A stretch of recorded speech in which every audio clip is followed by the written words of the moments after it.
Two high school seniors were spending their last days of summer driving out to a field party to meet up with some friends. But sadly, they would never make it there. This twisted case tells the tale of how one wrong turn can have deadly consequences. Hi everyone, welcome back to my channel. My name is Kimbyrleigha. If you've never been here before, nice to finally meet you.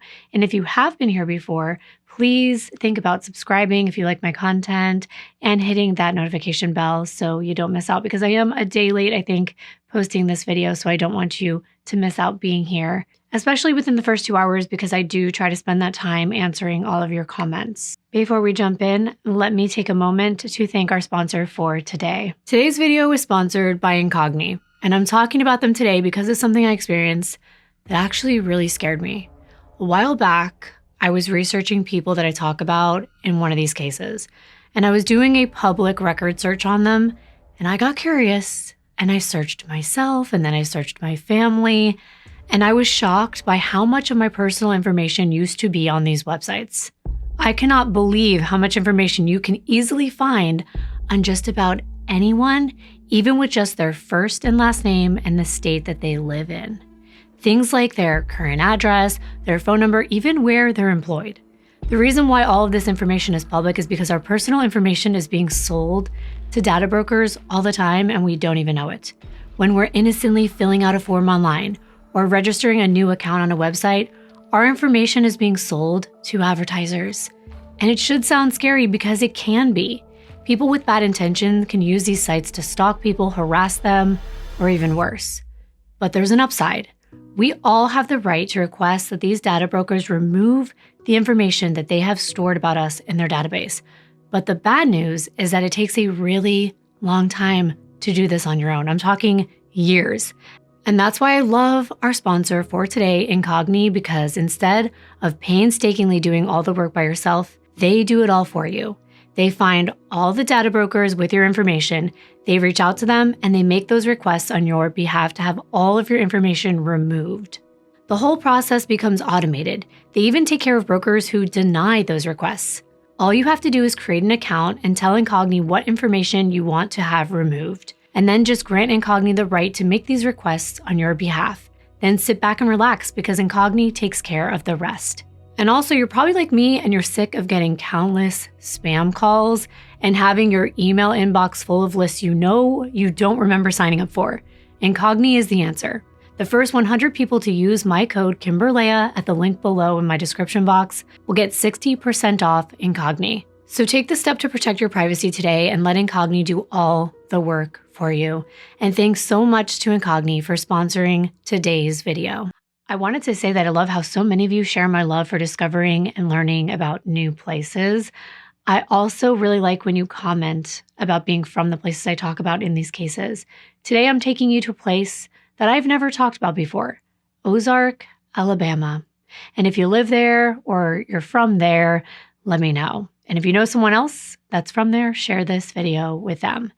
In Ozark, Alabama, life unfolds at a gentle southern pace. Sunny days melt into nights with fireflies twinkling. It's a very tight-knit community with oak-lined streets filled with the memories of generations that came before, where friendly faces greet you from porch swings swaying in the warm breeze. You can smell the hickory smoke from the backyard barbecues mingling with the scent of honeysuckle vines that wrap around weathered fences. The mornings start with roosters crowing and boots hitting the pavement as neighbors head to their local diner where sweet tea refills are endless and the gossip is thicker than the grits. Evenings are for Friday night football under the stadium lights, cheering for the Wildcats. In Ozark, life is simple, and the sense of belonging is warm and comforting because you're not just a resident, you're part of the fabric of a town where everyone knows your name and welcomes you with a smile. When I think of Alabama, I actually think of My Cousin Vinny. It's supposed to be in a fictional town in rural Alabama, but Ozark, it isn't that rural, but parts of it are. There's a similar town close by called Dothan, about 30 minutes away, and that is where the first person that I'm going to introduce you to was born. Her name is Tracie Jean Hawlett. She was born in Dothan, Alabama on March 3rd, 1982. She's the only child of Karen and Robert Hawlett, who went by Bob. He's a Vietnam veteran who served in the Marines and was also a well-liked Dothan police corporal. Sadly, tragedy struck when Tracie was just under 5 years old. In January of 1987, just 6 weeks before Tracie's birthday, Bob actually drowned on a lake while he was on a fishing trip. As you can imagine, his unexpected death would be hard on Tracie and her mother. Later, Carol eventually did remarry a man named Mike Roberts, and they had 2 sons together, Benjamin and Christopher. Mike treated Tracie like his own daughter, and the family was very active in their church. Actually, Tracie's life centered around Heritage Baptist Church, where she actively participated in their youth group and was involved in their Sunday school program. She even went on to teach at Vacation Bible School. Tracie was well known for her loving and giving nature. She got along well with her parents and especially bonded with her mom. Even as a teenager, she didn't argue with her parents, and she willingly spent time with her younger brothers. She would take them on car rides with the convertible top down and the music blaring. Tracie excelled academically. She was consistently making the honor roll throughout elementary, middle, and high school. She attended Northview High School, where she was actually a majorette and part of the yearbook staff. Outside of school, Tracie had a passion for pursuing a career as a missionary doctor after experiencing a life-altering mission trip to Texas while she was participating at church. During this experience, Tracie realized her true calling was to make a difference in the lives of others. She experienced firsthand the limited access to health care, and she wanted to help underserved communities. But in the meantime, Tracie worked at a JCPenney store in the men's department, and she took on babysitting jobs for families in her neighborhood. Growing up, Tracie was very close to her 2 younger brothers, as I mentioned, and she would be seen walking them to various activities. Tracie was also very close with her mother, the closest. They had a special bond that went beyond the normal parent-child relationship. She referred to her mom as her best friend. Tracie and Carol's bond was unique. They supported and cheered one another on. They laughed together, and they were there through thick and thin. The mother and daughter loved spending time together, whether they were just shopping, having a lunch date, or just sharing a cup of coffee. Everywhere Tracie went, she stood out for her outgoing and bubbly personality. She always seemed to be smiling. Her really great sense of humor made her very popular, and she had a wide circle of friends, which included her best friend, J.B. Beasley, who was in the same grade as she was. Tracie and J.B.'s classmates noticed that the girls shared a lot of similarities.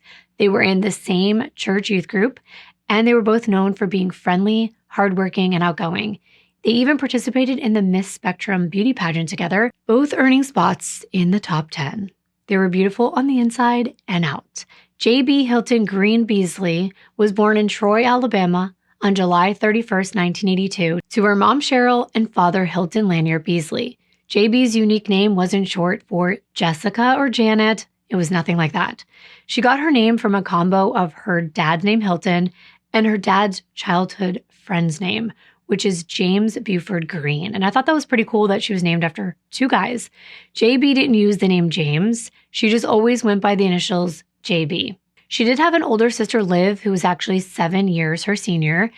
But unfortunately, her father Hilton and her mother Cheryl's relationship wasn't meant to be. Eventually, they split up, and Cheryl married a man named Joseph Bernard Burgoon, who, by the way, has the same initials as J.B., actually J-double-B. And this was important, at least for Cheryl and Joe, because all of their daughters had the initials JBB going forward. They went on to have 4 daughters together. In 1988, it was Jamie Brooke. In 1989, Jackie Bernice. 1991, Jo Beth Brid. And in 1994, Jillian B. And I tried to find her middle name, but I couldn't. But it did start with a B, and I thought that was so cool, how even if these women go on to marry and change their last name, they will all still be JB because they're first and middle names. All the girls were close in age to JB, and they grew up in Dothan. And if I'm pronouncing that wrong, I'm so sorry. I do my best. I do my best with these pronunciations, and I always ask Alexa how to pronounce things, but she doesn't always get it right. Like Tracie, JB had experienced a tragic loss in her family at a young age. In May of 1994, JB's older sister, Liv, passed away at only 19 years old.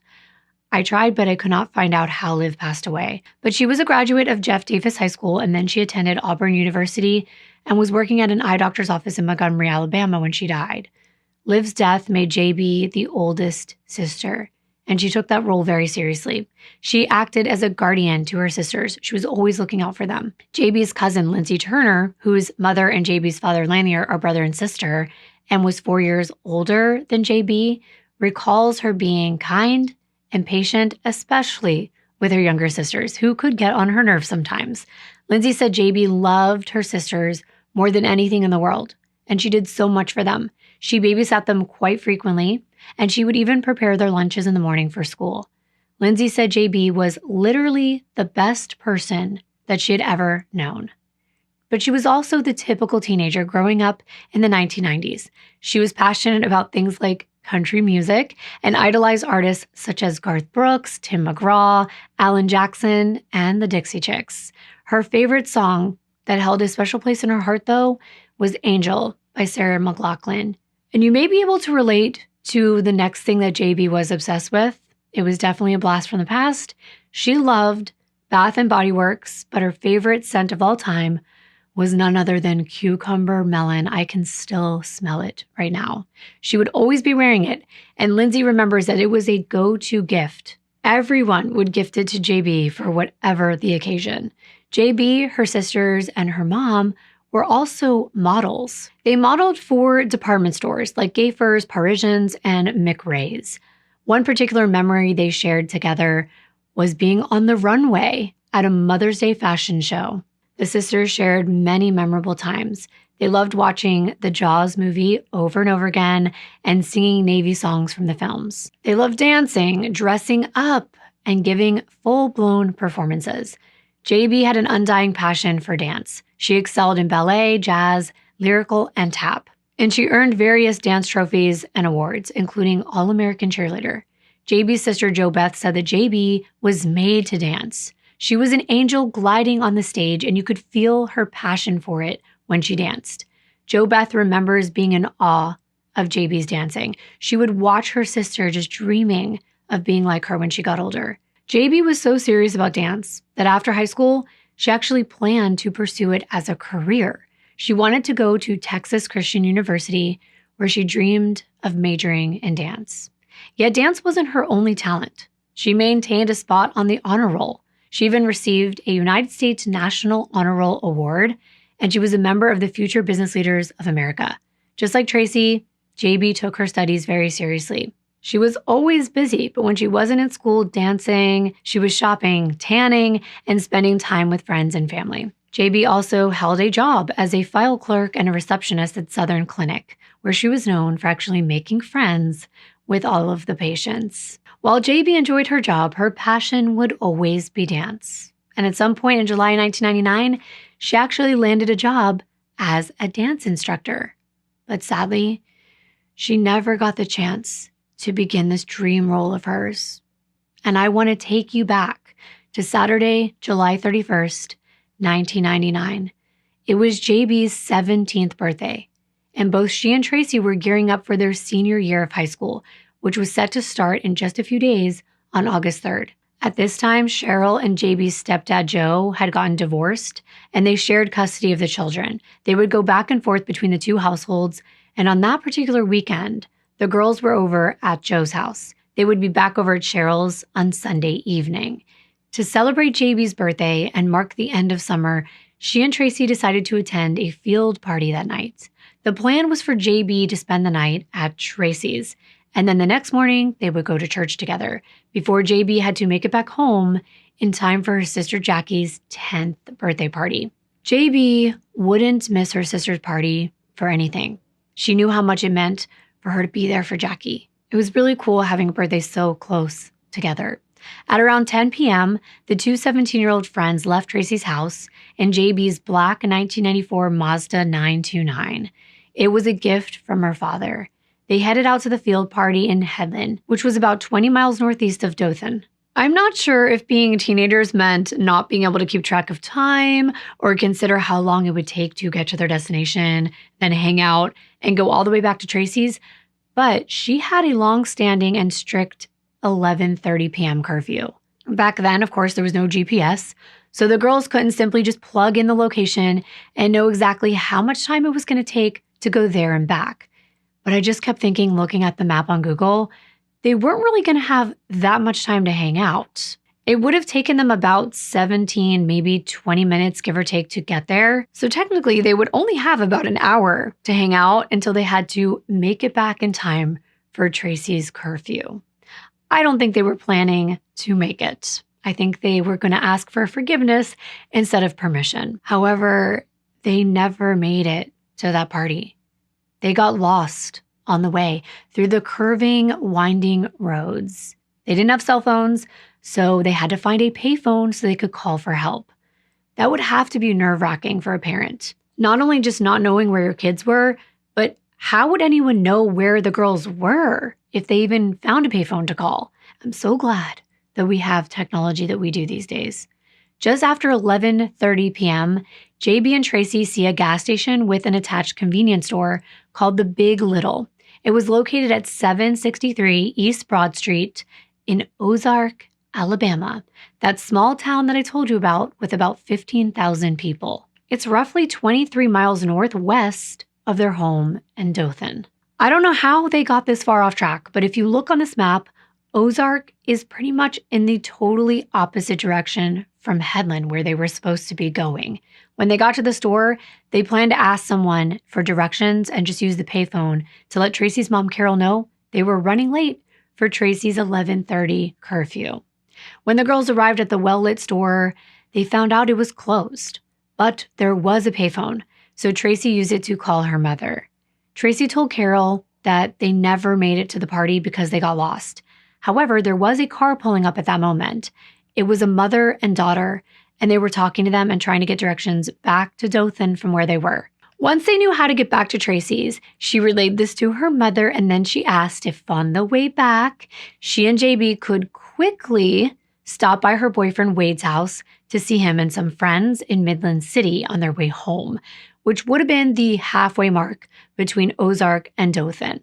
So Carol said, okay, but you can only stay for 5 minutes since that 11:30 curfew had already passed. Tracie agreed, and she said, I love you, and hung up with her mom. When Tracie hung up, she called Wade, and they agreed to meet up at the Midland City gas station. Carol was expecting the girls to arrive back sometime after midnight, but when over an hour had passed, she started to get worried. She decided to make some phone calls to find out if she could figure out where the girls were. Now, Carol wasn't that familiar with JB's mother or stepfather, and I realize not all parents get too acquainted with one another. Maybe they know their name, their address, their phone number, the basic information. They both had daughters that they trusted. And that weekend, JB's mother didn't have the kids. She was working at a tennis shop at a country club that whole weekend. And that night, she was actually not just working, but in the tennis tournament. She finished up around 10 p.m., the same time the girls would have been heading out of town and unknowingly into Ozark. After work, Cheryl stopped by a friend's house to feed his dog since he was out of town. And then around 10:30, Cheryl decided to stop at a local block party. It was held at a popular restaurant and pub in downtown Dothan called Poplar Head. She met up with a friend, Mace Hallman, and she thought she might actually run into JB and Tracie that night. She was hoping she would, so that she could say happy birthday to her daughter in person. So all throughout the night, Cheryl kept searching the crowd. But of course, she never saw her. Since they didn't have cell phones, even if Tracie's mom had called Cheryl's house, she wouldn't have been home to receive that call. The last time she and JB talked was actually Thursday night, 2 nights before her birthday. And JB was telling her about 2 different dates that she had scheduled for Friday night. Before JB left her mother's, her mom had a special birthday wish for her. She said it could be summed up with the song Forever Young by Bob Dylan.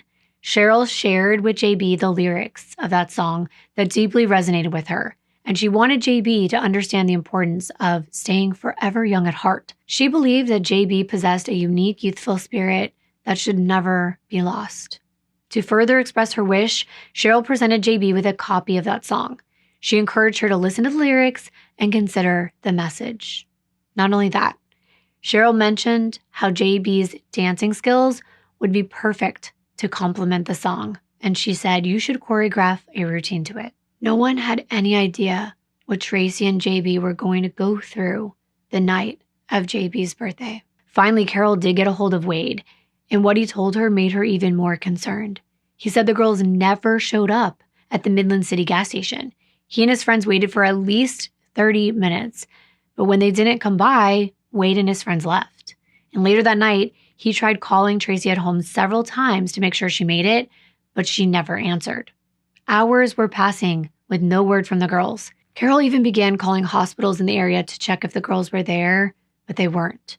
She was worried and unable to find them, so Tracie's stepdad, Mike, went out and looked for them. He searched parking lots, roads, all around town and beyond, but he didn't find them or JB's car. When Mike returned without any news, Carol called the Dothan Police Department to report the girls missing.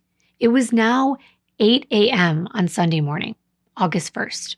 Carol gave the police all the information about the girls, when they left, the kind of car they were driving, and that she spoke to Tracie around 11:30 p.m. the night before when the girls were at the gas station in Ozark. Meanwhile, Cheryl, JB's mom, has no idea that anything's wrong. It's around 9:15 in the morning. She received a phone call from JB's dance teacher, and the teacher asked her who was responsible for JB that weekend. Cheryl thought that was kind of an odd question, and when she asked her why, the teacher just responded with, "Oh, it's nothing." This statement left Cheryl unsettled.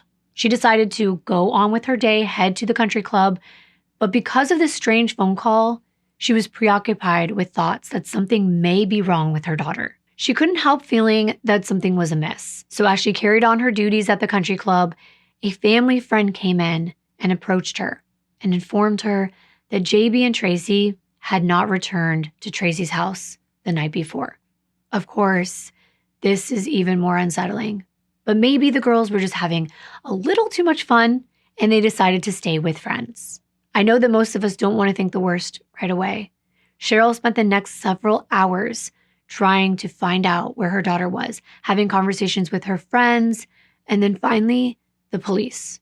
She was desperate for information regarding her now missing teenager.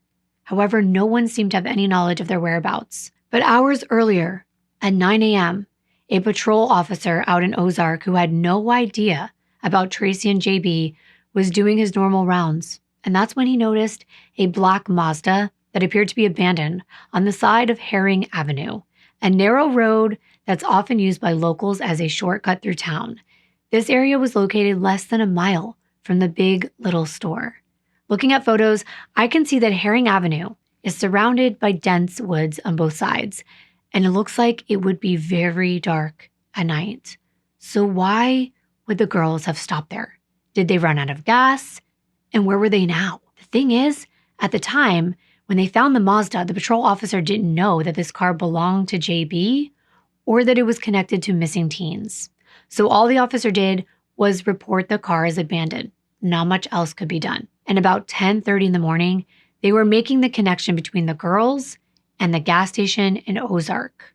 So eventually, the Ozark PD became aware that the girls had made contact with Carol at that payphone off East Broad Street at the gas station. That's when they reviewed their system, and they saw the report of the abandoned vehicle that matched the description of the Mazda that JB was driving.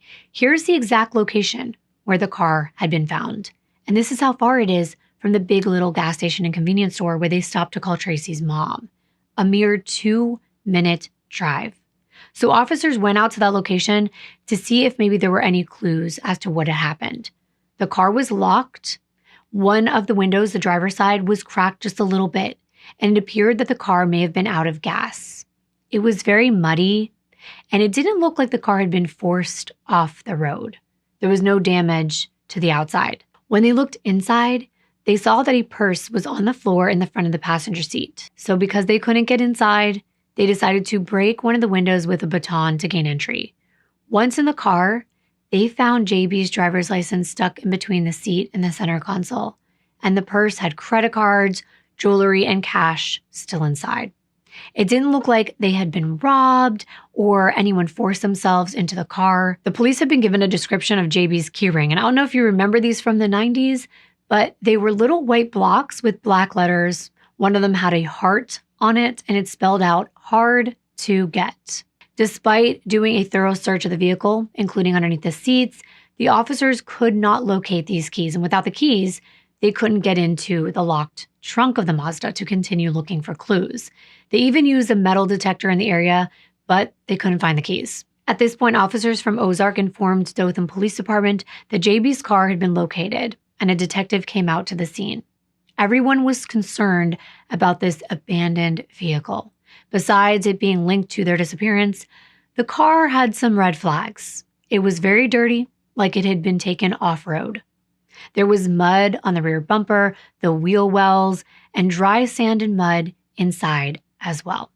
This was concerning because there were no dirt roads nearby, just a footpath that went into the nearby woods. They also found smudge marks on one of the back doors that looked like it could be a handprint. They really wanted to find a way to open JB's trunk. They were looking for a button inside that would release the hatch. If they couldn't figure it out, they were going to call a locksmith. And while all this was going on in Ozark, JB's little sister Jackie was back in Dothan with her dad, waiting to meet up with all of her friends for her birthday at a pool for a swimming party. Their 3 cousins had actually flown in from Japan to spend time with them before school started after the summer. They were all excited to get to the party. But Jackie noticed that her dad had been in and out of the house all morning, and he seemed to be preoccupied. She was scared that they were going to be late to her own party. But they did eventually get there, and they began having a lot of fun. But after a while, she realized that JB had never shown up, and her dad was missing in the action too. That was pretty upsetting. She also felt that something wasn't right. When she finally got back home to her dad's later that afternoon, her sisters and her cousins thought to feel like something was wrong. Their grandmother was in her room with the door closed, and they could hear her talking to someone, and it sounded like a very intense conversation. Now, little 7-year-old Jo Beth could even feel the tension, but no one was saying anything. However, she felt like the adults were acting kind of weird, kind of making sure that the girls were staying busy. They had no idea that their older sister was missing. Now, back in Ozark, the detectives were planning to have this tow truck come and get the vehicle and bring it back to Dothan. And as officers were waiting, the detectives finally realized that they can use a button inside the car to pop the trunk. Now, I was so perplexed by this, I actually pulled up a YouTube video of the exact make and model of this car. And I was a little confused why they couldn't see that the trunk release button was on the driver's side door right next to the gas tank release button. But nevertheless, they finally figured it out. At this point, it was around 2:00 p.m., and when they popped that trunk and the officers looked inside, they made a devastating discovery. There was both JB and Tracy's lifeless bodies lying right next to each other. It's incredibly sad. This had now turned from a missing persons case to a homicide investigation because it was clear that both of the girls had been murdered. They were fully clothed with mud all over their clothing. Rigor mortis had already reached its peak, and it was starting to diminish. Therefore, the bodies were transitioning into the next phase when bodies go from being stiff to soft again. It was difficult for them to figure out approximately when they died. It was super hot that day. Records show it was around 100 degrees. And overnight, it hadn't even dipped below 81 degrees. What happened to JB and Tracy? The police wouldn't know for sure until the bodies were removed from the trunk and taken to the medical examiner's office for autopsies. While that was being conducted, both families were being notified of this heartbreaking news. When Cheryl found out, she said that she immediately started to vomit. She could not believe that her little girl was killed on her birthday. She just kept imagining JB calling out to her in her last moments, wanting her mom by her side, and she couldn't be there to help her. The shock and the despair of this entire situation overwhelmed her. Her whole world was turned upside down in a minute. And in the next few hours, many of her family and friends would come to be by her side at her home to comfort her. It was around 6 p.m. when Jackie remembers hearing her grandmother scream inside of her room, and she could hear her crying, yet still no one had said anything to the kids.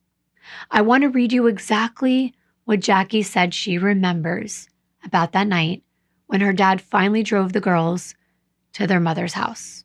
She said, quote, "As we got close to the house, I immediately noticed the slow funeral sign sitting in the yard. My dad kept reassuring us that everything was okay, but I knew better. I asked him if my mom was dead, and he said, no, she's okay.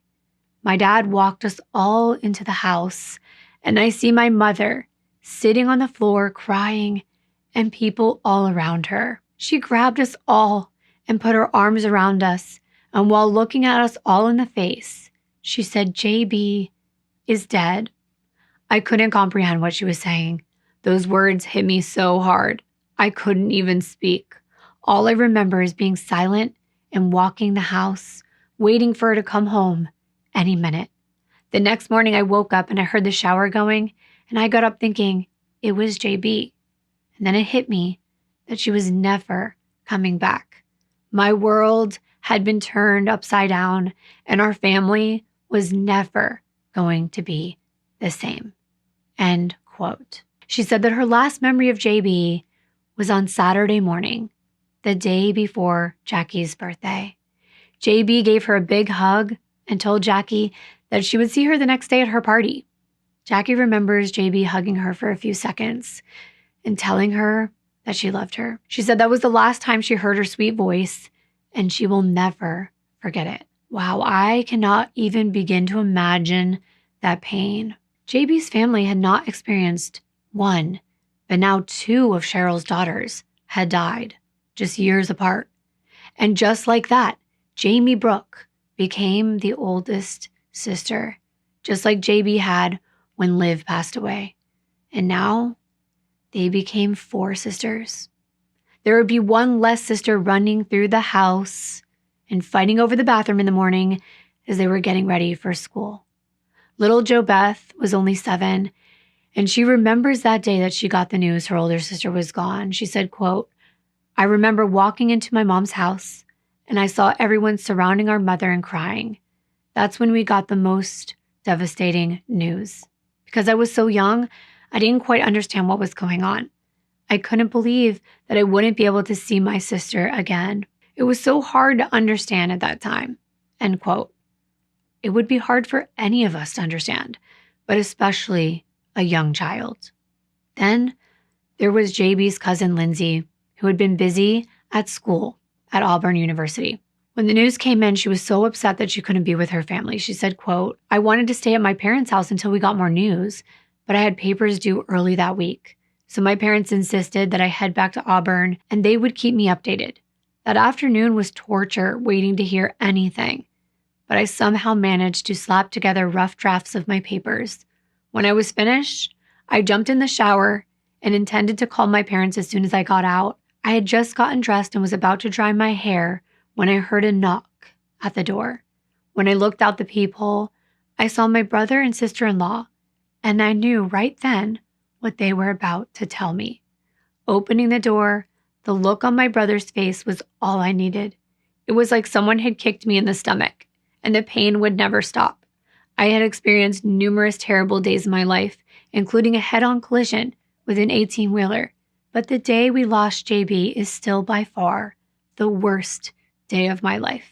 End quote. Like I said, I can't even imagine the pain of losing someone like that. Tracy's mother, Carol, and stepfather, Mike, received the devastating news that JB and Tracy had been found, but tragically, they were no longer alive. It is the worst news that any parent can get. And Cheryl thought it was odd that Carol and her husband had never reached out to grieve with JB's family. They had never become close after both their daughters had died together. And I was thinking that maybe Carol held some resentment towards Cheryl because it was JB's birthday and Tracy was more of a follower than a leader. She was kind of going along with JB's plans that night, in JB's car that night.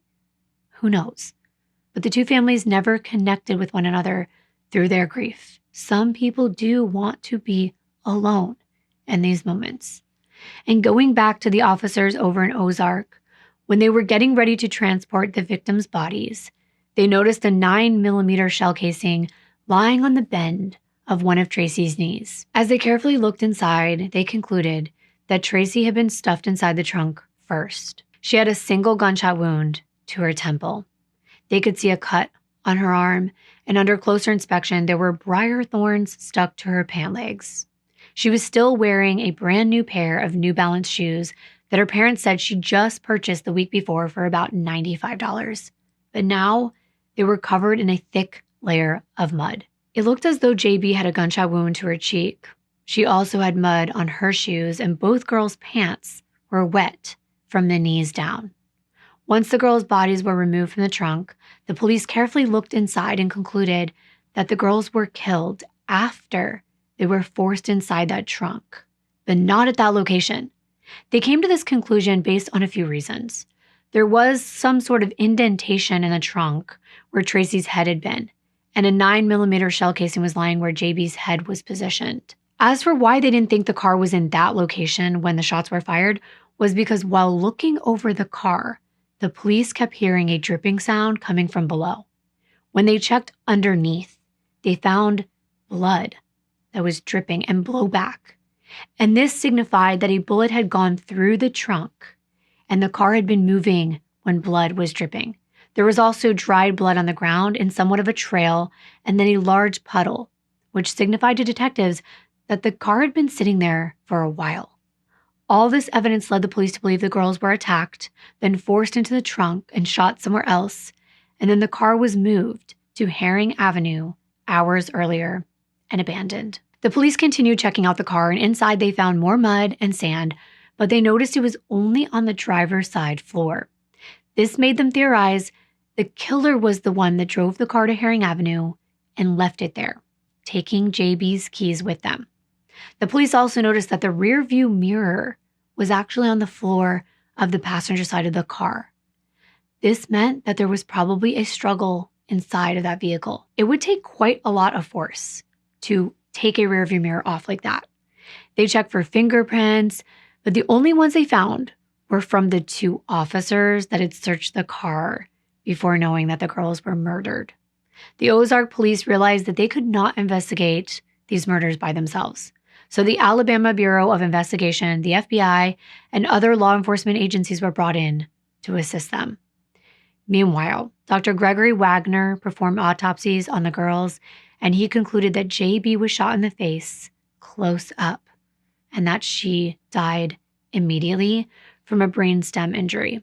There was gunpowder stippling on JB's hand, which indicated that the gun had been close to her when fired, but Dr. Wagner couldn't determine the exact distance.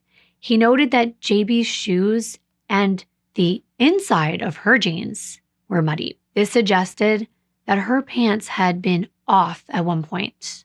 That's how the dirt got inside. And this was important because it could go towards a possible sexual motive if her clothes had been removed. Dr. Wagner concluded that Tracie died from a gunshot wound to the temple. He also found gunpowder stippling on the back of her right hand and determined the gun was about 2 feet away when fired. He could tell that Tracie's hand was close to her head. It wasn't outstretched when the gun went off. Her shoes and her jeans were muddy, and there was a bit of blood on her shoes. JB and Tracie didn't have drugs or alcohol in their systems, but they did have a lot of scratches and abrasions on their arms. There were no outward signs of forced sexual intercourse initially. And the reason being, they usually look for tear marks or other signs of injuries to the genital region, and that was not observed. However, this was later questioned because they did vaginal swabs. JB had semen in her swabs while Tracie did not. When they did further testing, swabbing the girls' bodies and testing their clothing, JB's bra, underwear, and sweater all had traces of semen on them, and her sweater had blood on it as well. So a DNA profile was created with this evidence and sent to CODIS, and they were waiting to see if they could find a match. With the autopsies complete, the police focused on figuring out JB and Tracie's last moves. They knew the last time anyone heard from the girls was at 11:30 p.m. when they talked to Carol from the Big Little store in Ozark. The girls mentioned that 2 women had given them directions home. Police want to speak to these 2 women, and they soon learned they were Marilyn Merritt and her daughter Mariel. They'd come forward after word got out about the murders. Mariel told police that around 11:30 p.m. on the 31st, she and her mom had went to the Big Little store for a soda. When they pulled up, they saw one car in the parking lot, a black Mazda. Mariel walked up to the store but found the doors locked. The store had closed for the evening around 11 p.m. As she was turning to leave, JB approached her. Mariel said that her friend was using the payphone to the far right of the parking lot, and JB said they were lost. Mariel gave initial directions to US Highway 231, and then her mom Marilyn added a few landmarks that they should look out for. Mariel and Marilyn made sure the girls connected with someone on the phone before they left. When the police asked Marilyn and Mariel if the Mazda that the girls were driving was dirty, they said no. The car was spotless and the girls were perfectly clean. Nothing seemed wrong except for them getting lost. Then as the mother and daughter got back into their car and they were heading out of the parking lot, they looked and they saw the girls behind them getting into their vehicle. And then they saw them pull to the end of the parking lot and make a right in the direction of the highway, like they were told to do. Other information that was gathered from JB's family is that she just filled up her gas tank on Saturday before the girls left for this trip, but it was found near empty when the car was located. After speaking to Marilyn and Mariel, detectives noted that Herring Avenue, where the Mazda was found, which was so close by, wasn't on the way back to Dothan. So how did the car end up there and on empty? It didn't make a lot of sense. Luckily, the Big Little store did have security cameras, so the police got surveillance video from inside the store and outside the store to verify the girls were there. Unfortunately, the surveillance system wasn't your typical system that records one area continuously. The system would record 12 seconds inside the store and then switch to 12 seconds in the parking lot and then go back and forth for hours on end. The police sent the tape off to be sliced together so it would only include the area outside and also so they could have it enhanced. When the police got the footage back, they saw something. It wasn't the best quality, even when enhanced. They saw that JB and Tracy were there at the time that Mariel and Marilyn recalled seeing them, but police noticed something else. A poor quality image of what appeared to be a white, foreign-made mid-sized pickup truck that had arrived after Mariel and Marilyn had just pulled in, and Tracy and JB were on that payphone. The truck stayed in one of the gas pumps for about 3 minutes and then left shortly before JB's car left. Since the store was closed, no one could have entered to pay with cash, and there was no record of a gas purchase at the pump during that period with either a credit card or debit card. The video obtained from the surveillance camera did not capture any clear images of the driver, leaving the identity of the individual behind the wheel unknown. Despite the efforts from police, they were unable to gather any information regarding this white truck. They pleaded with the public to assist them in their investigation, but unfortunately, no one came forward with any information. And I was looking at this picture that they released, and honestly, to me, it looks like a blob. I can't even tell what I'm looking at. So it's no wonder no one was able to identify anyone or anything in this picture. In addition to putting together a timeline for the girls, the police searched for the place where the girls had been shot. One spot they looked at was near Highway 123, just west of the Big Little store. Someone living in that area said that they heard gunshots around 2:15 in the morning, and they reported it to the police. When the investigators did go out there, they found shell casings on the road, but they eventually determined this was not the scene of the murder. This was because the shell casings were not a match. They kept searching diligently for weeks, trying to find out where JB and Tracy were killed, but they just could not determine the spot. By August 8th, a little after a week from when the bodies had been found, a hotline was set up to take in tips. There was a $25,000 reward offered. Flyers with pictures of Tracy and JB and the Mazda were plastered everywhere.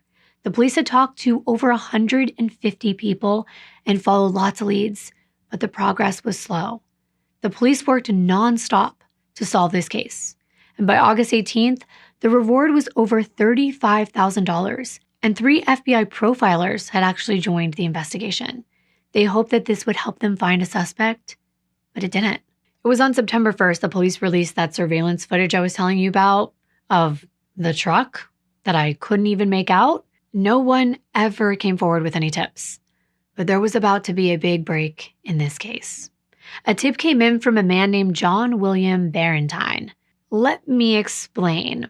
At 11:30 p.m. on the night of July 31st, 1999, the same night that JB and Tracy got lost in Ozark and were at the Big Little store, On the phone with Tracie's mom, John, a 28-year-old part-time mechanic, told his wife he was going to go to the store to get some milk for their 2-year-old son. The thing is, according to his wife, he didn't come home until close to 1 o'clock in the morning. And when he came through the door, he appeared to be very upset.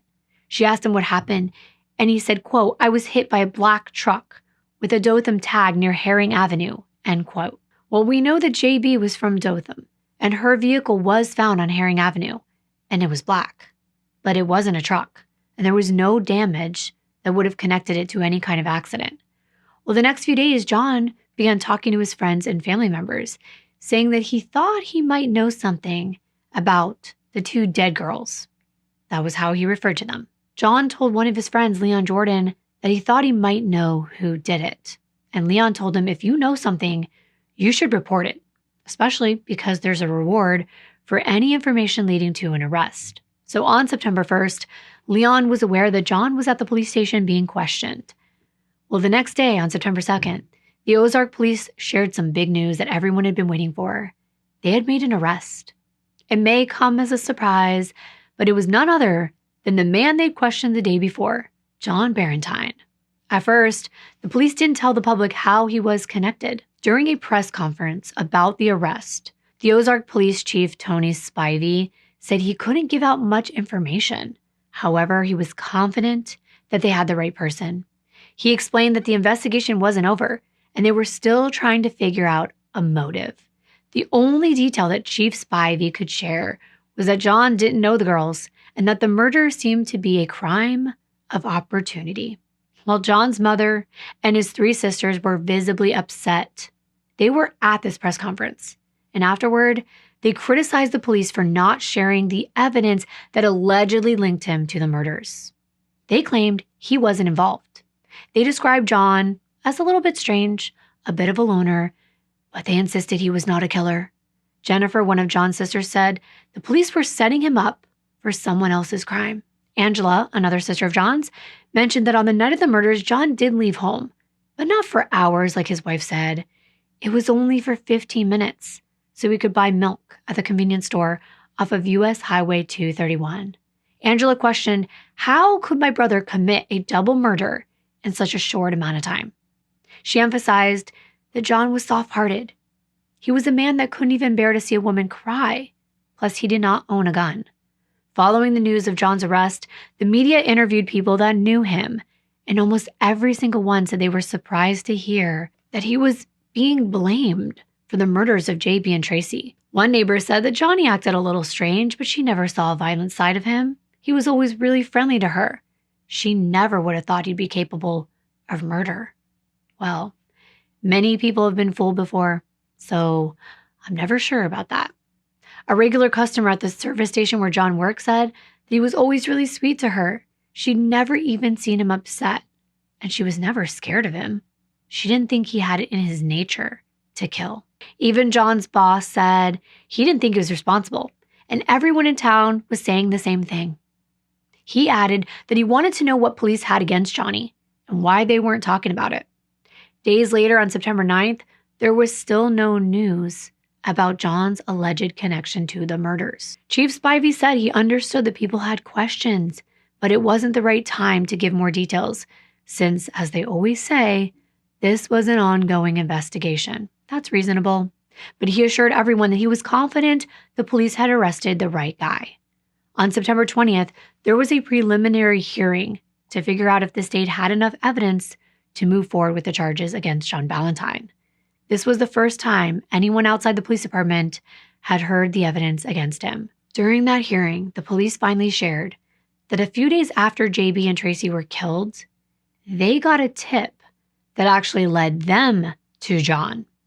This tip came from a clerk working at a video store who told police that he recorded a talk that he had with a man named John. John wanted to check his surveillance tapes. That's right. From the Big Little store. John claimed that a fight had broken out on July 31st, and he needed the tape to figure out the exact time.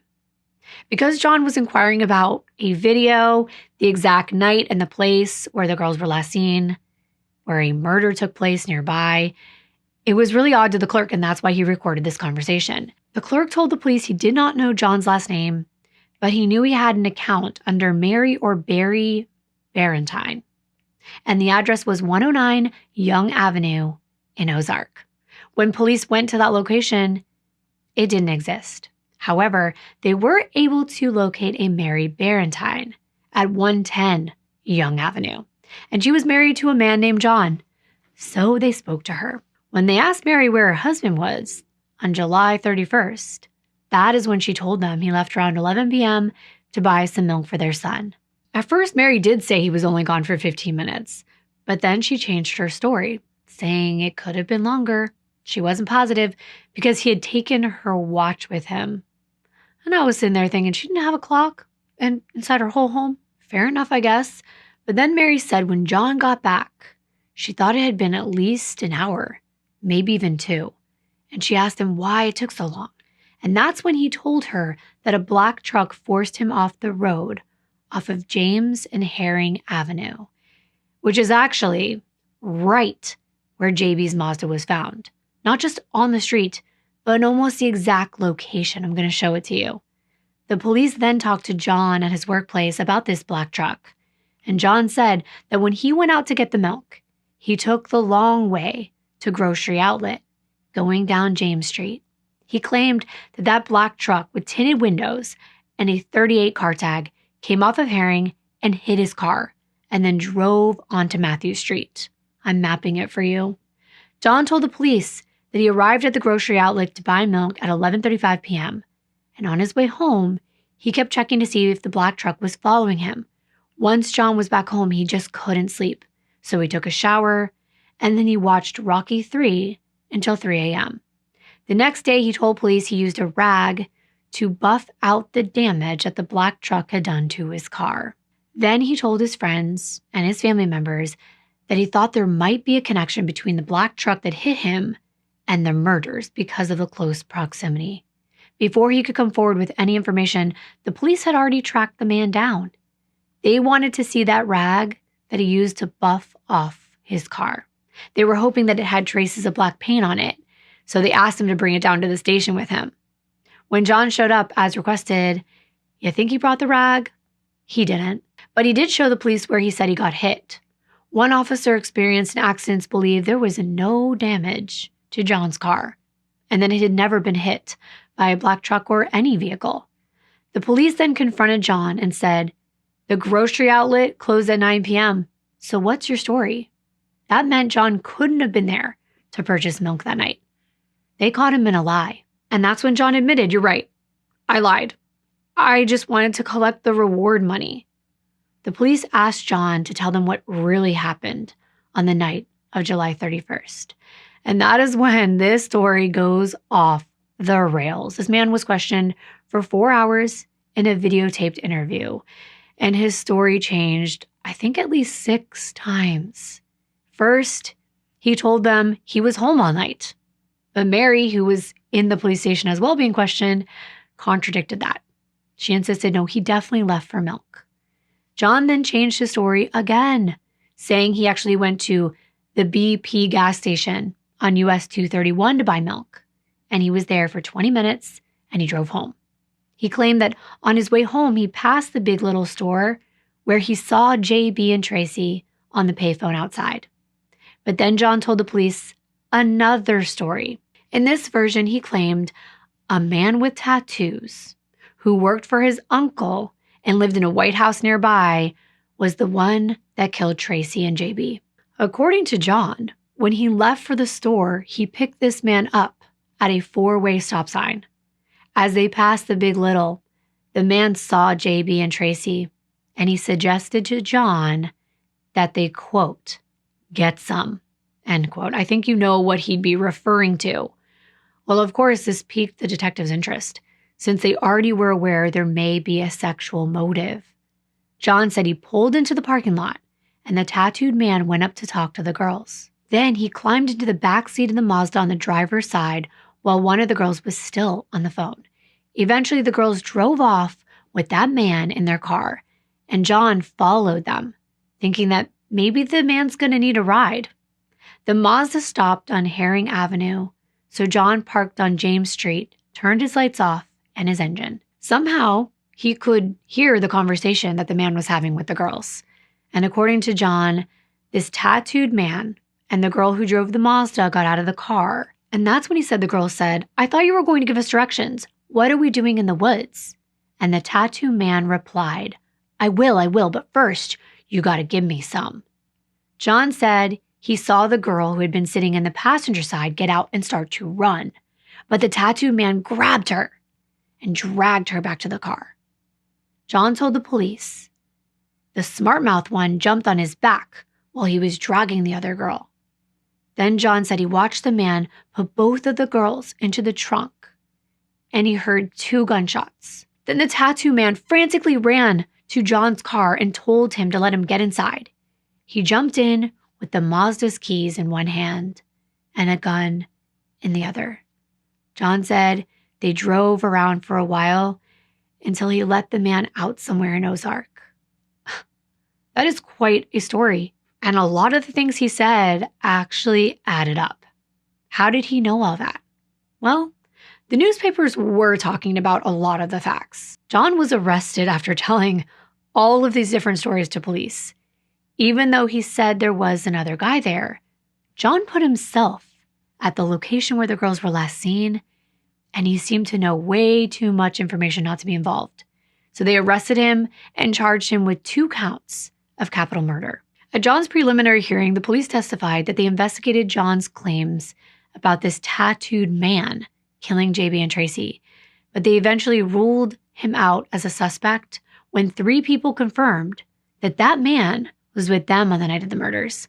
At that point, the police were convinced that John and a second unknown suspect were actually the ones involved in the murders. So the investigation continued. After this, there was also evidence that after John was arrested, his cellmate came forward. There's nothing like a jailhouse snitch. And he claimed that John confessed to the murders, and this only helped solidify their case against John. At the preliminary hearing, John's defense said there were way too many unanswered questions to take these charges any further. There was no motive evidence. John didn't own a gun. He never found the gun. And there was no physical evidence tying John to the murders because at this point, the DNA had been analyzed, and when it was put into CODIS, there was no match. But they had yet to test it against John's DNA. Remember, the detectives believed that John and what they called another unknown suspect were in on the murders? Well, perhaps John wasn't the one who engaged in sexual relations. The defense mentioned that John had since recanted all of his stories. He said he went to the police for the money. That's it. But the prosecution, of course, countered this statement, claiming that John didn't go to the police for the reward money. The police approached him after hearing from that video store clerk. At the end of the hearing, Judge Buddy Matthews found that there was enough evidence to at least keep John behind bars until the case could be referred to the grand jury in January of 2000. By the middle of October, John had a court hearing to decide if he was going to stay in jail without bail. And during this hearing, his defense attorney did something unusual. They had John get on the stand so that he could tell the judge that he had nothing to do with JB and Tracie's murders. John said he lied about everything. He lied about seeing the girls get killed. He lied about all those stories, and he just wanted money to pay off his bills. He claimed that he was tired and confused during that long interview with police, and he just said what they wanted to hear so he could go home. At the end of the hearing, the judge decided that John should stay in jail without bail. He ordered John to provide a DNA sample for testing against the semen found on JB.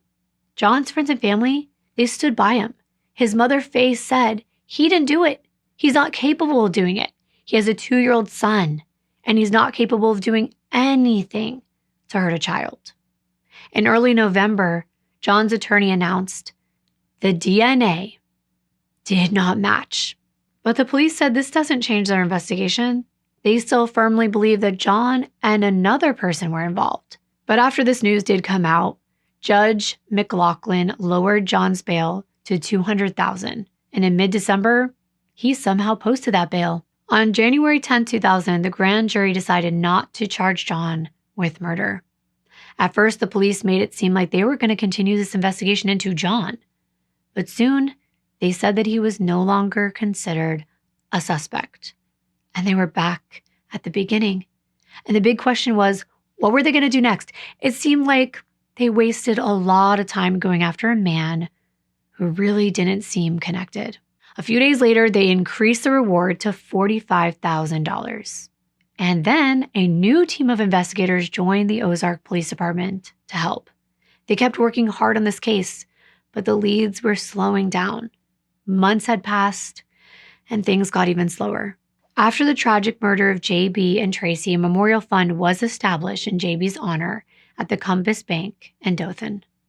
This fund's objective was to sponsor a free performing arts camp for underprivileged children, and they would fund a piece of choreography to be set annually in honor of J.B. Parents and students of the dance school that J.B. performed at were responsible for this fund, and it was their desire to honor her memory by positively impacting the lives of the children in their community. The community came together in other ways that I thought were amazing. Central Phoenix High School was the rival to Northview High, where J.B. and Tracie went.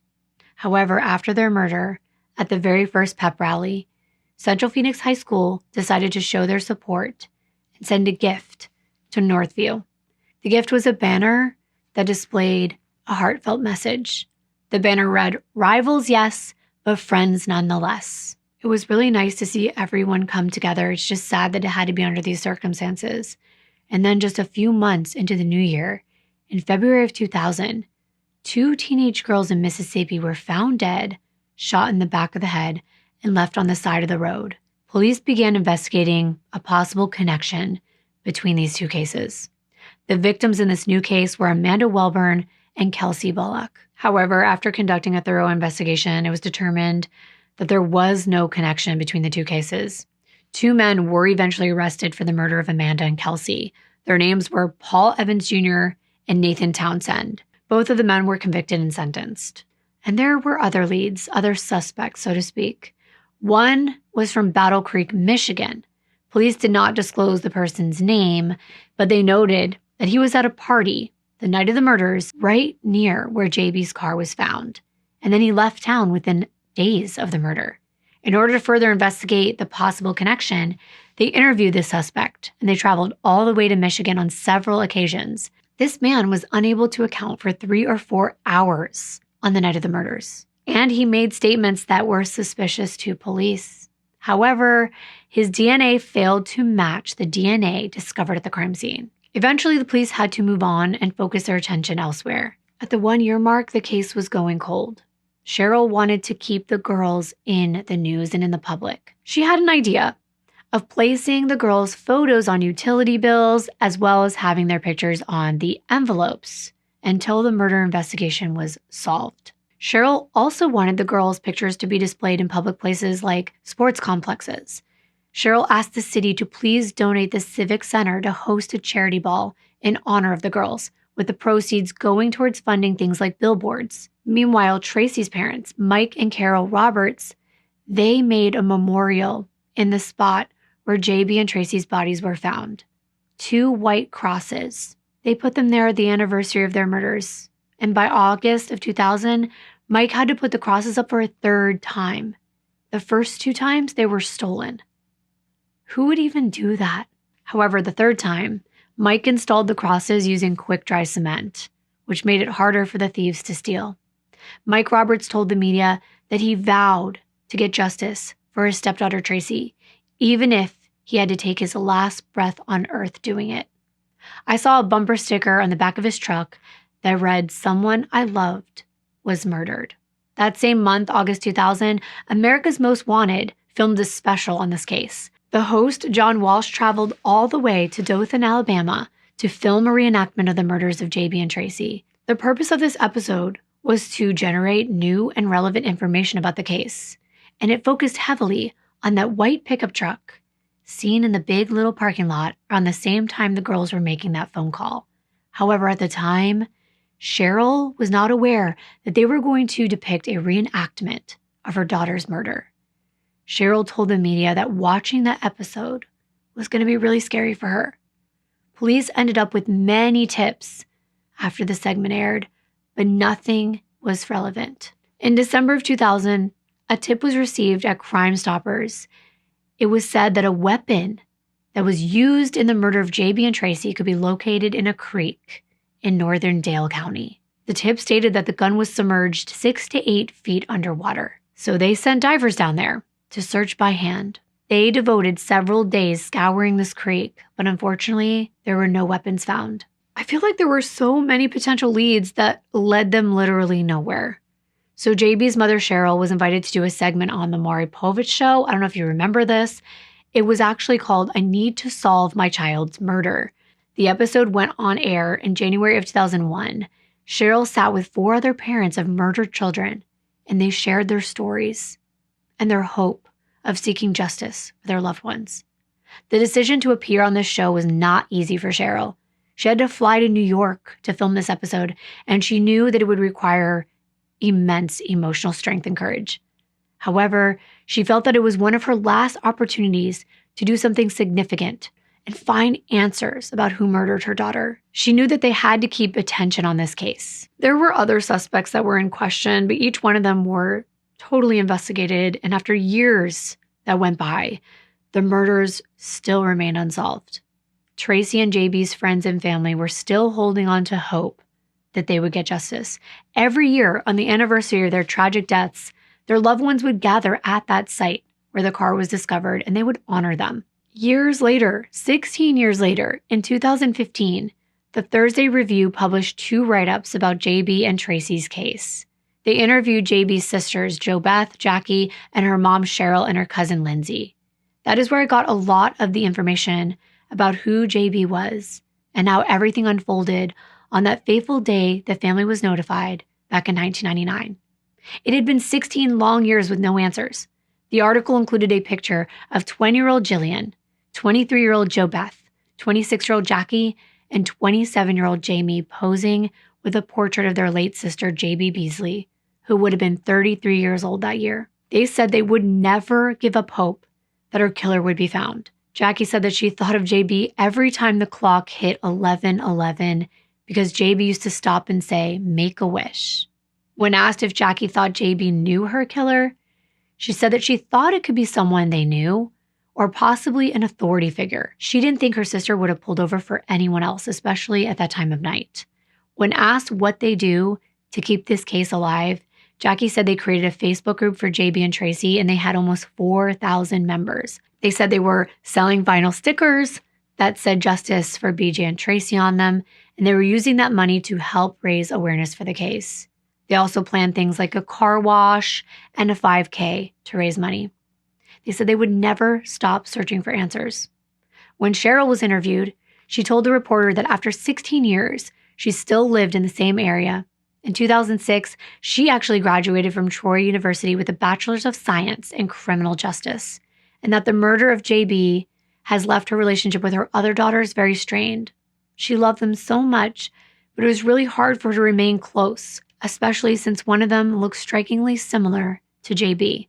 And that's really tough for her, and that is actually very sad that this murder has so many ripple effects. Well, I want to fast forward to the 20-year anniversary of JB and Tracie's unsolved murders. The Ozark Police Department was desperate to solve this case and willing to try anything. And that's when they decided to bring in a laboratory. Not just any laboratory, Paraben Nanolabs, and they wanted to use genetic genealogy to solve this case. Remember, they still had that DNA. This lab uses advanced genetic sequencing techniques, and their expertise in this field has been instrumental in solving cold cases. And they do this by identifying potential suspects through DNA databases and matching them to family trees. I am sure if you've been watching this channel before, we've talked about it, or if you have been keeping up with the Idaho case where Brian Kohberger has been charged, you might have learned about genetic genealogy. But it lets the police identify a potential suspect by looking at DNA from family members who are willing to share that DNA in a genealogy database. This helps investigators create a bigger family tree than before. So this lab narrowed down the results to only 5 people. And when Ozark Chief Marlos Walker saw the list, one name stood out: Coley Lewis McCraney. Him and the chief had actually gone to high school together in Dothan. He looked back through the files and found out that Coley, who had only been 23 at the time of the murders, was never questioned and never considered a suspect. He didn't have a criminal record, so his DNA wouldn't have been in CODIS, so they wouldn't have gotten a match anyway.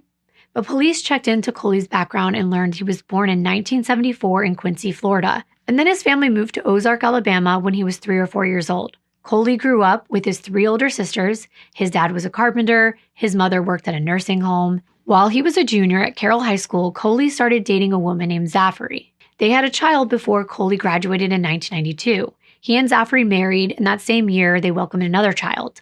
Coley then joined the Air Force, and he supported his family while he was stationed out in Mississippi. Interestingly, police noted that Coley had registered a high-point 9mm pistol that he had received during that military service. And that was the same type of gun that was used to kill JB and Tracie. In 1994, Coley and Zafary divorced, and Coley no longer wanted to be in the military, so he left, receiving a general discharge. He stayed in the Ocean Spring area and worked at a casino and then a fire department. It wasn't long before he started dating a woman named Cindy.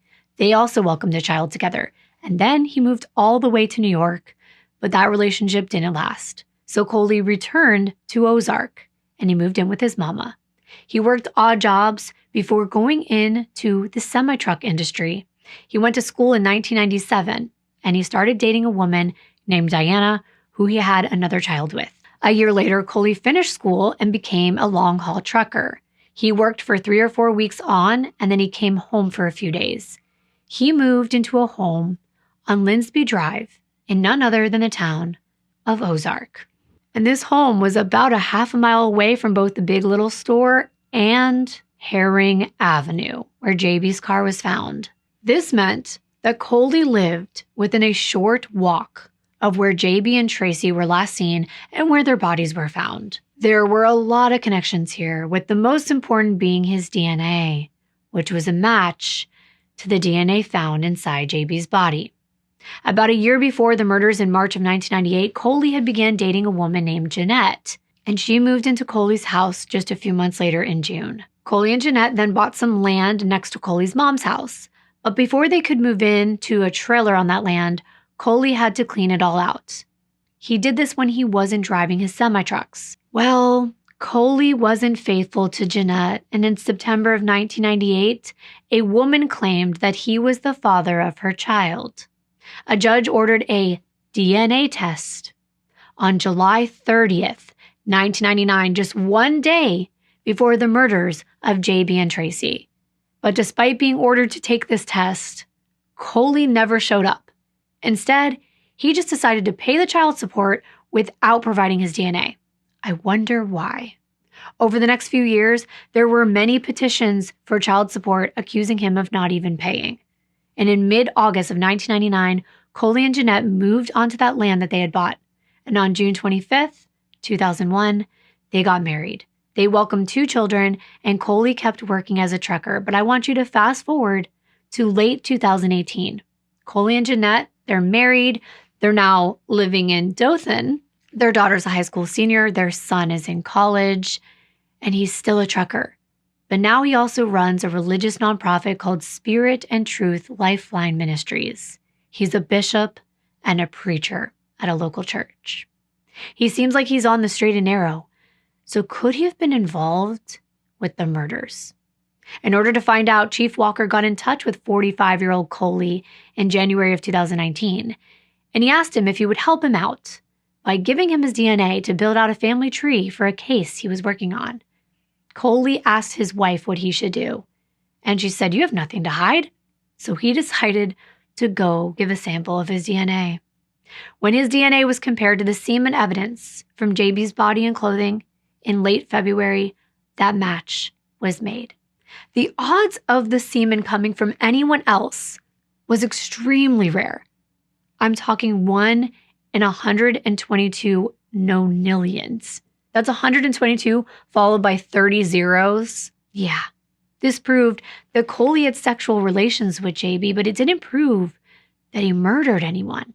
But when police looked for any connection between Coley, JB, and Tracie, there was none. There would be no reason for his DNA to be on JB's clothes or body. They weren't dating. They didn't have any friends in common.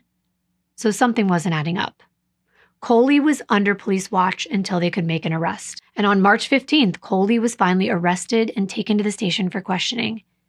Detective's first question was if he knew about JB and Tracie's murder. He acknowledged that he heard about it through town, but claimed he didn't know them. He had never met them before. Really? Well, that's when the detectives told him his DNA matched the DNA found in the murders. Coley took a deep breath. He turned his face away from detectives and he muttered, "This can't be happening." The detective suggested going back to the beginning and discussing his background. So that's what I just explained to you, and that's what he did. When walking through what he had done through his life, detectives again said they had DNA and they knew he killed the girls. That's when Coley asked for an attorney. Detective Michael Bryan responded by saying, "Let me explain something to you. There's no lawyer that can change any facts of this case, Coley." Coley kept asking where his lawyer was at, and Bryan kept saying, "We haven't called a lawyer." Coley asked if he could call one himself, and the detective replied, "Coley, all I want from you, just listen to me. Just listen to me for a second. Listen to me. What I want from you is the complete truth. You know what? Look." And that's when he grabbed a folder, he shuffled through printed photos, and he said, "Let me show you." Again, Coley asked if he could get a lawyer, and Bryan said, "Absolutely." But he didn't end the interview. Instead, he put a photo of Coley's family on the table in front of him. And then he added a second photo of JB and then of Tracie during their autopsies. Coley asked him, "So, we're not going to do the lawyer?" And Bryan responded, "We can do the lawyer if you want a lawyer, absolutely. I never denied that you could have a lawyer, so I don't want that to get misconstrued. All I want you to be aware of what the facts are of this case. And the facts are that Coley Lewis McCraney's DNA matches the DNA found on the murdered body of JB Beasley." Bryan told Coley that he was going to tell the district attorney's office that Coley was a savage individual who kidnapped the girls, viciously attacked them, and forced one of them to have sex with him, and then intentionally executed both of them. Bryan removed the photos from the table, and Coley asked, "Are you putting that on me?" And Bryan said, "Coley, you're the only one that can give the truth." Coley continued asking for an attorney, and in response, Bryan put more photos on the table in front of him. Coley said he didn't have to do that, and then the detectives left him alone for 10 minutes. Then the detectives told Coley that they weren't going to ask any more questions, but they wanted to inform him that he was going to be charged with 5 counts of capital murder and a sex crime in the first degree. Coley just replied, "Come on, man." But Bryan continued trying to get him to talk. At one point, Coley started to cry, and he said he never hurt anyone ever. The interview finally ended, and Coley stayed in police custody. Coley's wife, Jeanette, was also questioned, and she was asked what she knew about the murders of JB and Tracie. She said that she'd heard about them, but she didn't have any knowledge of what happened. Detectives then told Jeanette that Coley's DNA was a match for the semen found on JB. Jeanette said all that proved was that Coley had sexual relations with JB. It didn't mean he was a murderer. Jeanette didn't think Coley was guilty, and she remained faithfully by his side. Surprisingly, many people who knew Coley thought he was innocent. Jeanette defended him during the news conferences. She said that she wanted to let people know that he didn't force himself on anyone, and he didn't murder anybody.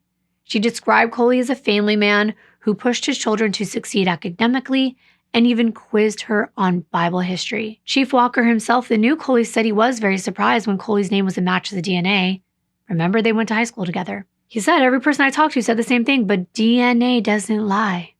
Of course, there are many people who were thankful that Coley had been arrested and the case had been seemingly solved. Tracie's mom and stepfather, Carol and Mike, spoke to the media. Mike said, quote, "We've been through pure hell for the last 20 years.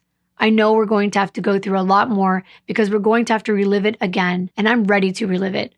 I'm going to put somebody behind bars, get them prosecuted, and get this over with. Maybe we can sleep at night then," end quote. Mike and Carol added they'd like to see Coley get the death penalty. Carol said, quote, "I sat down and read Exodus, where it says that if you take a person's life, you should have to give up your life. That's the law. And I honestly believe that should be what happens," end quote. They were both all for the death penalty because Coley had lived for 20 years in freedom, and he shouldn't live a day more on this earth. They thought that it needed to be done quickly. Now, JB's mom didn't speak to the media following the news of Coley's arrest, but I think it's safe to assume that she was also grateful that the case had been solved and an arrest had been made. But on the other hand, JB's biological father, Hilton, he was skeptical. He didn't know if the police actually had the right guy. He told reporters that his legal advisor told him it would have been difficult for just one person to have committed such a heinous double murder. Hilton said, quote, "This is not the work of a single person. We may be wrong, but my attitude is I just have to wait and evaluate," end quote. After Coley was charged, the defense geared up for trial, and they considered two possible other suspects to present to the jury. Remember good old John Barentine? That's one. And also, a former Ozark police officer was suspect too. The defense wanted to suggest that John Barentine, who had passed away, might have been the killer, but the prosecution argued there was no evidence to support that claim. The judge sided with the prosecution and barred the defense from bringing up John. But like I said, they also explored the idea that a former police officer might be responsible. This officer came to the defense's attention through a blog post in 2015. It alleged that a woman named Rena Crum knew what happened to JB and Tracie. She claimed a former officer in a drunken state confessed he was involved in the murders. She said it was to conceal cassette tapes revealing local cops' involvement in the drug trade. There's so many weird twists in this case, but after the blog was published, this former police officer filed a defamation lawsuit. Rena's allegations gained a lot of public attention. I mean, of course, a police officer involved in a murder of two teenagers, and many people believed she was going to be a crucial witness for the defense. But during the evidentiary hearings, she admitted it was all a lie. So the defense would no longer be able to use her as a witness, and they lost all their alternative suspects. Now they had to come up with a totally different tactic. And I have to say, what they came up with was pretty wild. Finally, just this year, on April 19th, 2023, the trial for 49-year-old Coley McCraney began. It was led by Alabama Attorney General Steve Marshall.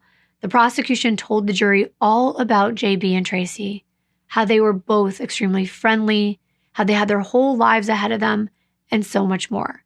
The prosecution explained that on July 31st, 1999, JB and Tracie got lost on their way to a party. They asked for directions at the Big Little store in Ozark, then used a payphone to call Tracie's mom. The prosecution theorized that after the call, Coley confronted the girls at gunpoint, ordered them into JB's car, and made her drive to a marshy area. There, he commanded JB to undress, made her have sex with him, and then when he was finished, he forced both girls into the trunk. Coley shot JB and Tracie at close range. He later drove the car to Herring Avenue and walked home to his house that was close by. The prosecution argued that even though neither one of the girls' autopsies revealed signs of vaginal injuries, that wasn't necessary to classify this as forced. Injuries weren't always present, and the forensic pathologist who conducted the autopsies said you could have consensual or non-consensual intercourse and both can or cannot produce injuries. The Attorney General ordered Jeanette to testify at trial.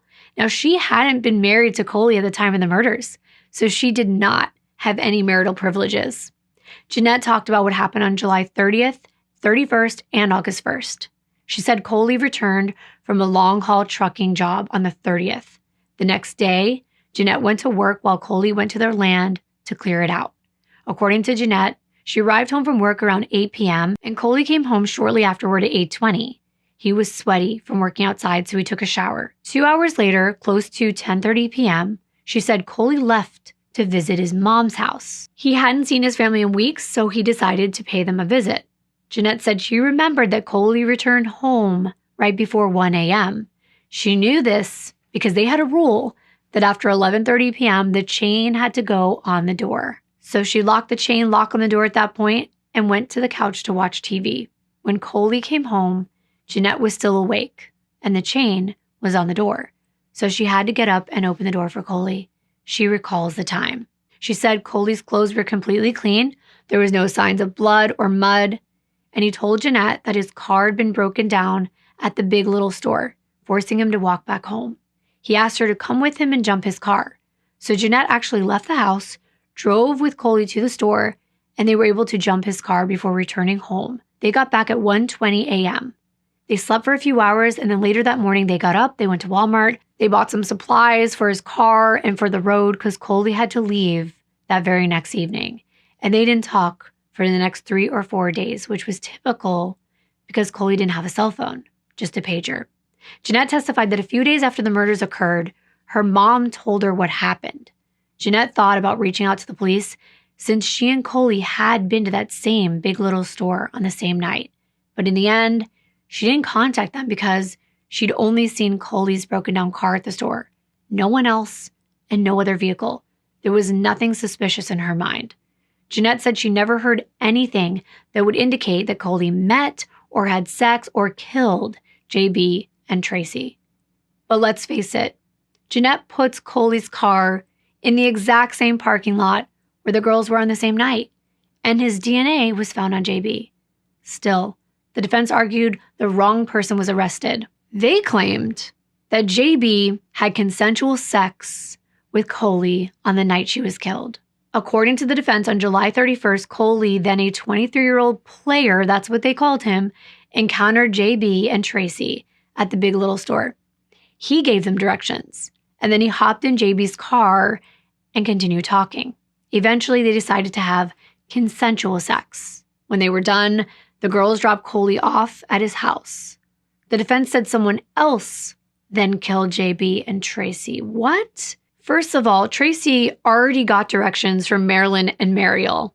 They were on a mission to get back to Tracie's, but even had plans to stop and meet Tracie's boyfriend, Wade. They even called him and said they were on their way. So why would they entertain this random guy and Tracie just stand by while her friend has sex with him real fast? Then coincidentally, they get killed by someone else? It just seems way too far-fetched. But the defense emphasized there was no evidence proving Coley was the killer. The only evidence tying Coley to the girls was semen, and that came from consensual sex, not forced. The defense also told the jury that in 2019, during Coley's arrest, the police treated him horribly. They used tactics that he compared to Nazi Germany. And like I told you, it is true. The defense pointed out that Coley requested a lawyer 8 times, but wasn't provided one. He then spent 25 hours in that interrogation room, sleeping on a mat on the ground. But that doesn't change his DNA being present. Chief Walker was called to testify, and he said they delayed booking Coley into jail to wait for a search warrant and to tie up loose ends. The chief argued that Coley was fine. He was moved into a conference room. He was given meals. They talked about other things besides the murder, like high school basketball and football. And during the trial, the defense only called a few witnesses, including a newspaper delivery person, a man who lived on Broad Street, the same street as the Big Little store. And Coley McCraney himself testified. The newspaper delivery person, his name is Dan, shared that he was delivering newspapers in Ozark around 2:15 in the morning on August 1st, and he noticed a Mazda with emergency lights on at James Street and Herring Avenue. Dan said he saw the car several times during his deliveries that morning. On a second sighting, a Mercury Grand Marquis was parked behind the Mazda with 2 people and a juvenile inside. He said he thought it was an undercover police car due to the strobe lights. Dan mentioned seeing the Mazda again around 2:45, this time with an Ozark Police Department car nearby. Later around 7 a.m., the Mazda had been moved to Herring Avenue. It wasn't until Dan saw the news article about JB and Tracie's murders that had a picture of the car that he realized the significance. He contacted the police and shared what he had seen. The defense also called a man named Jimmy, who lived on Broad Street in 1999, to testify. He said that around 11:20 p.m. on July 31st, he was cleaning his balcony when he noticed a white truck and a Mazda driving down the road, intersecting with Broad Street. The cars were moving at a moderate speed without being aggressive, and they entered the parking lot and turned off their lights. Jimmy then heard a noise, and after 15 minutes, both cars drove towards the Big Little store. Jimmy could see the silhouette of a man in the truck, but couldn't identify anyone that was in the Mazda. Initially, he didn't think much of it until he saw the picture of the Mazda in the newspaper. Finally, Coley McCraney himself took the stand in his defense. It was obvious the man was nervous, and his testimony was shaky. He claimed he already knew JB. That's right. The two of them met in June of 1999 in the mall in Dothan, where he dropped off his girlfriend Jeanette at work. He said he stopped at Radio Shack, and JB happened to be nearby, so they talked. And JB introduced herself as Jennifer. Coley said that's how he knew her. He never knew her name was JB. Well, that's a nice try. But everyone who truly knew JB strongly disagreed with the statement. Throughout her entire life, she made sure people knew that her name was JB. It didn't stand for Jennifer. We know it actually stands for James, which Coley would have never guessed. But Coley went on to tell the jury he gave this girl, Jennifer, as he's calling her, his mom's home phone number instead of his own. He didn't have a cell phone, and he didn't want JB to call his house while his girlfriend was around. Coley said JB called him at his mom's house on the same day they met, and then again in July. They had plans to meet up whenever they could. However, they didn't actually get to see each other until July 31st, the night she was murdered. It's so interesting that she happened to get lost right near his house that she'd never been to. But anyway, Coley said he returned home from the long-haul trucking job on July 30th and parked his truck at the truck stop on County Road 18. He explained his semi was too big to park at home, so he had to park it at the truck stop. Then he said on July 31st, he worked on the land that he and Jeanette owned next to his mom's place. Around 3 p.m., that's when JB happened to call him at his mom's, and they planned to meet at his old high school in Ozark at 10 p.m. Now remember, the girls were lost in Ozark. They had no idea where they were, and they were headed to a party in a totally different direction, so this made no sense. But Coley still tried to make it make sense. He said later that night, he drove to the Big Little store waiting for JB until 10 p.m. It was never explained why he claimed to have waited at the store instead of the high school. This man had his story all over the place. But again, we know the girls pulled into the first place they saw that was open, or they thought was open. But Coley said when JB didn't show up around 10 or 10:30, he returned to his mom's house since that was the only way that JB was going to be able to contact him. But she never called. So he just spent time with his family before leaving around 11:45 p.m. On the way home, his car started to act up. And then it broke down. But somehow he coasted right into the Big Little parking lot. What a coincidence. He expects us to believe that at the same time that the girls happened to get lost, he went to the same spot and broke down. Good thing his car made it. He said after breaking down, he looks over and he notices, oh my gosh, Jennifer. She's at the payphone. I can't help but just roll my eyes at this story because it's pathetic. Coley then said he went up and talked to the girls, and JB mentioned, she was running a little late to get home. Coley told her he knew a shortcut back to Dothan, and he asked if they could drop him off on their way since his car was clearly out of commission. The girls agreed, and he sat in the back passenger seat of the Mazda. Now, this is the part I think has some truth to it. He said at 11:45 p.m., they left the Big Little, and during that drive, Coley chatted with JB while Tracie seemed lost in her own thoughts. About 8 minutes later, they were near the truck stop where Coley parked. So he suggested they stop, take a look at his truck. They pull over. JB and Coley get out. They get in the front seat of his semi-truck while Tracie stayed in the Mazda. Coley said one thing led to another, and they ended up having sex in a bed that he had in the back of his semi. The defense asked if he had forced JB into the truck, and he said absolutely not. After they had sex, they talked, and then JB mentioned, she was in a hurry to meet someone.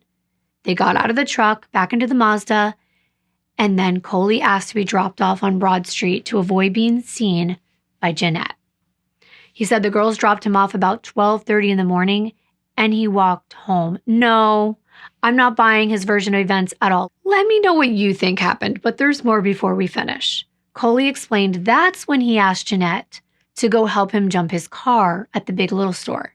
They jumped the car and they were back home at around 1 a.m. Coley said he stayed home for the rest of the night, and the next day they went to Walmart before he left for his long-haul truck trip. Coley testified he only learned about the murders weeks later when Jeanette told him. He expects us to believe he never tried to reach out to these girls again. He never called Jennifer, never saw her again, never tried to reach out again. It was just this random one-night stand? Because wouldn't you have heard she was murdered if you tried to get in touch with her after the fact? Coley said he gave his DNA because he had nothing to do with the murders. And he was shocked when he was arrested because he had no idea what it could be about. He never told the detectives that he knew the girls when they asked him because he was scared, because once they put him in handcuffs, he figured they already made up their minds. He wants us to believe he never saw pictures of these girls in all the newspapers in the small town. This was a big story that was featured on TV shows. He couldn't have at least recognized the woman, even if he didn't know her name. He wouldn't have just come forward and said, "Oh my goodness, I was with her that night. I can't believe she was murdered." Well, during the cross-examination by the prosecution, they poked holes in his story one after the other. One of the first things they wanted to know was how JB knew to call Coley's mom's house that night on the 31st. And he explained, "Oh, well, I told her I was only there on the weekends, so that's when she would call." Well, the prosecution brought out a notepad, and they had been jotting things down that he said happened on July 31st. And this is where they put all the inconsistencies on display for the jury. According to Coley, he had plans to meet with JB at 10 p.m. He described this as a date. They told him it was a remarkable coincidence, and he responded, "I guess so." And that's what I said. The prosecution explained that Mariel and Marilyn placed Tracie on the phone with her mom at 11:40. However, the women can't recall seeing anyone else there at the time, but he claims he pulled in around 11:35. When explaining how they got into sex, he said they were just talking, and then JB got onto the bed, and Coley joined her, and they started touching each other. He said it all happened pretty quickly, and they were done by 12:15 a.m. The prosecution kept challenging Coley's account, saying that it just didn't add up. They carefully went through what Coley said and found problems in every part of his story. The timeline didn't match, the evidence didn't make sense, and the prosecution further raised questions about why Coley initially told them that he didn't even know JB and Tracie. They explained he was only saying he knew them now because he had to find a way to explain why his semen was found. So he made up a story about consensual sex, a story that made no sense. The prosecution argued that the dirt on the inside of JB's jeans didn't come from consensual sex in the back of a truck. They came from being attacked and forced to undress by someone she doesn't know and doesn't want to have sex with. To end, they said it was clear that Coley shot these girls because he didn't want to be held accountable for what he had done to JB. Both girls would have been able to identify him. The prosecution told the jury about the totality of circumstances. They said that when you consider all of the evidence presented, the pieces of the puzzle make a whole picture. They reminded the jury that guilt can be determined by circumstantial evidence. They said in this case, you don't have to actually see the defendant shoot and kill JB and Tracie to know that he did it. When it came time for the defense to give their closing arguments, they again said that there was no evidence to tie Coley to the murders, no fingerprints in the car, no witness testimony, no motive. There was just too much reasonable doubt, and he needed to be acquitted. I want your thoughts. My thoughts are at some point, and I can't tell you when, but between the time Marilyn and Mariel left the girls and saw them turning, they encountered Coley. He might have broken down, but he saw the girls, and I think he did ask them for a ride. And since he was around their same age and he was probably being very charming and convincing, they agreed to drive him to his house, which we know is close by. However, he pulled out a gun and he forced the girls to drive to a secluded area. And then, of course, forced JB to get undressed and took advantage of her, and then shot both of them after he stuffed them into the trunk of her car and then drove the car back to Herring Avenue, which was close enough to his house to walk home. On April 26, after deliberating for just a day, the jury found Coley guilty on all counts. Some of the people who were at the trial told the media that Coley's testimony probably did more to make the jurors believe he was guilty than anything else they heard in court. But his friends and family still refused to believe he was guilty. His supporters gathered outside the courthouse. Many of the peaceful protests held signs with the words "Coley Strong," with Bible verses on the back and front. Next, the jury would have to determine if Coley would be sentenced to life or death. And they asked many family members to read victim impact statements to highlight the loss that he had created. JB's mother, Cheryl, said, quote, "I thought I knew the meaning of devastation, trauma, and being broken. I have a hole inside of me. It's not something you get over. I exist without her," end quote. Tracie's mom, Carol, shared that the toughest moments for her family were during the holidays. The absence of Tracie, just an empty chair being there, was so hard for them. Carol expressed how Tracie was not just her daughter, but her best friend. Every Mother's Day, she visits the cemetery.